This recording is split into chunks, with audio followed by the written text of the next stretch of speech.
बऱ्याच दिवसानंतर ह्या एवढ्या सुंदर वातावरणामध्ये नागेश्वर या ठिकाणी नैसर्गिक वातावरण नागेश्वर या पर्यटन स्थळामध्ये सगळ्यांनी मिळून इथे येण्याचा योग आला. निर्णय घेतला, योग आला. सगळ्यांनी खूप आनंद लुटला.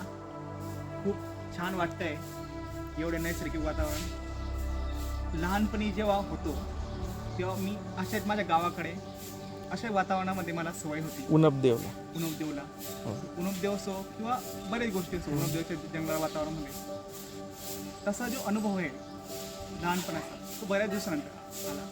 असं वाटतंय की मी माझ्या बचपनमध्ये चाललेलो. चला खूप छान. विकी सर, तुम्हाला कसं फील होतंय इथे येऊन?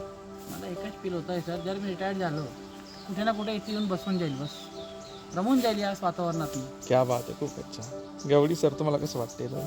बऱ्याच वर्षानंतर आपल्या सहकाऱ्यांसोबत एक अविस्मरणीय प्रसंग म्हणून हा आठवणीत राहू शकतो आपल्या, बरोबर. विसरणार नाही. क्या बात आहे, खूप अच्छा.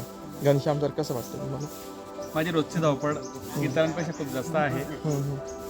सकाळपासून तर संध्याकाळपर्यंत त्या ठिकाणी शाळा, ट्युशन्स, रोजची त्या ठिकाणी धावपळून जायची. आज सगळं सोडून या ठिकाणी निसर्गाच्या सानिध्यात आलेलो आहे. मनाला शांती भेटते, शांत मन झालेलं आहे. असं वाटतं की तिथं बसून राहायचं. क्या बात. सर, तुमचा अनुभव आता शेवटी.